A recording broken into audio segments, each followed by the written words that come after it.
Pushpa impossible की कहानी बहुत ही ज्यादा इंटरेस्टिंग मोड पर आ पहुंची है, जहां एक तरफ कादम्बरी जो कि जेल से छूटकर वापिस से बपुंडरा चोल में आ चुकी है पुष्पा से बदला लेने के लिए, और दूसरी तरफ पुष्पा जो कि कॉलेज में आने से मना कर देती है।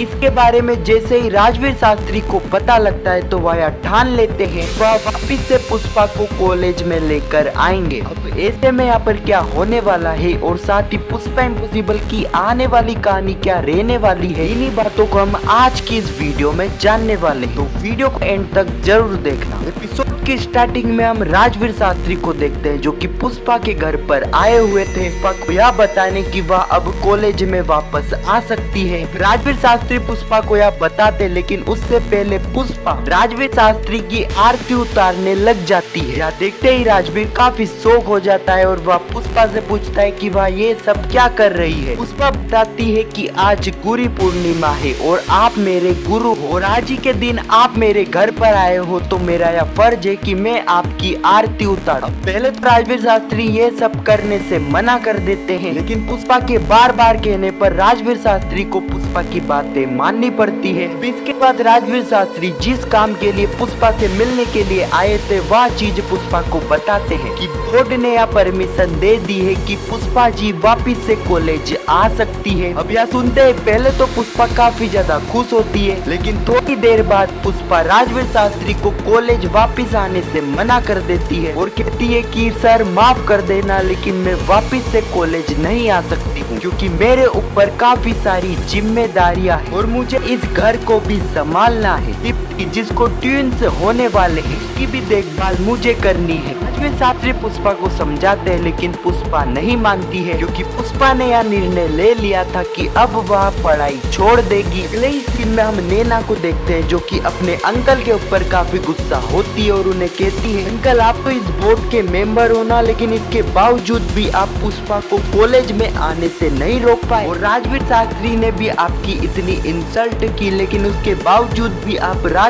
शास्त्री को कुछ नहीं कर पाए। नैना के अंकल कहते हैं कि नैना राजवीर पहले एडवोकेट था लेकिन अभी नहीं, और मैं अभी भी एडवोकेट हूँ और उसने जो मेरे साथ किया है उसका बदला तो मैं उससे जरूर लूंगा, और अगर पुष्पा को कॉलेज में आना है तो उसे आ जान दो कि उसके बाद मैं पुष्पा के साथ साथ राजवीर को भी इस कॉलेज से धक्का मार के निकलवाऊंगा। जिससे हमें एक बात तो समझ आ जाती है कि आने वाले एपिसोड में नैना के अंकल पुष्पा और राजवीर के लिए नई समस्या बनने वाले हैं। दूसरी तरफ हम कोयल और रजत को देखते हैं जो कि राजवीर से पूछते हैं, सर पुष्पा जी कब से कॉलेज को ज्वाइन करने वाली है। राजवीर शास्त्री उन्हें बताते हैं कि अब पुष्पा जी कॉलेज में नहीं आएगी क्योंकि पुष्पा जी ने पढ़ाई छोड़ दी है। यह सुनते ही रजत और कोयल के साथ साथ घनश्याम जी भी काफी शौक हो जाते हैं। अगले ही सीन में हम दीप्ति को देखते हैं जिसके पास एक कॉल आता है और किसी का नहीं बल्कि राजवीर शास्त्री का। राजवीर शास्त्री ने ही दीप्ति को कॉल करा था कि पुष्पा ने तो कॉलेज में आने से मना कर दिया है, लेकिन राजवीर शास्त्री ने ठान लिया है कि वह पुष्पा को कॉलेज में लाकर ही रहेंगे। अगले सीन में हम कादम्बरी को देखते हैं जो कि जेल से छूट जाती है क्योंकि जुगल ने कादम्बरी की शर्त मान ली थी। अब उसी वक्त जुगल भी वहाँ पर मौजूद रहता है, इसलिए कादम्बरी जुगल को कहती है कि जुगल जी आप तो मेरी शक्ल नहीं देखना चाहते थे, लेकिन आप एक बार नहीं बल्कि 2 बार मुझे मिलने के लिए आ गए हैं। जुगल कहता है कि कादम्बरी जो तूने मेरे साथ किया है उससे मैं तेरा चेहरा क्या तेरा नाम भी ना सुनूं, लेकिन अपने लोगों को तेरे से बचाने के लिए मुझे तेरा सामना करना पड़ रहा है। तू जेल से तो निकल चुकी है, अब तू फटाक से इन एग्रीमेंट पर साइन करके बपुंडरा चोल को मेरे नाम पर कर दे। अब इतना कहकर जुगल तो वहाँ से चला जाता है। अब जुगल का वकील कादम्बरी को उन एग्रीमेंट पर साइन करने के लिए कहता है, लेकिन कादम्बरी के दिमाग में कुछ और ही चल रहा था, इसलिए वह जुगल के वकील को कहती है, वकील साहब मेरी रिहाई हो जाने दीजिए, उसके बाद मैं इन एग्रीमेंट को अच्छे से पढ़कर बाद में साइन कर दूंगी, जब तक आप यह एग्रीमेंट मुझे दे दीजिए। और जुगल का वकील उन एग्रीमेंट को कादम्बरी को दे देता है। अगले ही सीन में हम दीप्ति, राशि, अश्विन और चिराग को देखते हैं जो कि पुरुषोत्तम कॉलेज पहुंच गए थे क्योंकि उन्हें राजवीर शास्त्री ने मिलने के लिए बुलाया था। दूसरी तरफ हम जुगल को देखते हैं जो कि पुष्पा को बताता है उसने कादम्बरी को जेल से छुड़वा लिया है और अब शर्त के अनुसार अब कादम्बरी उन एग्रीमेंट एग्रीमेंट पर साइन कर देगी, जिससे बपुंद्रा चोल उसके नाम से हटकर मेरे नाम पर हो जाएगी। दूसरी तरफ हम राजवीर शास्त्री को देखते हैं, जो कि पुष्पा के परिवार को समझाता है और कहता है कि पुष्पा जी जिनका सपना है एक अच्छा सा एडवोकेट बनने का, लेकिन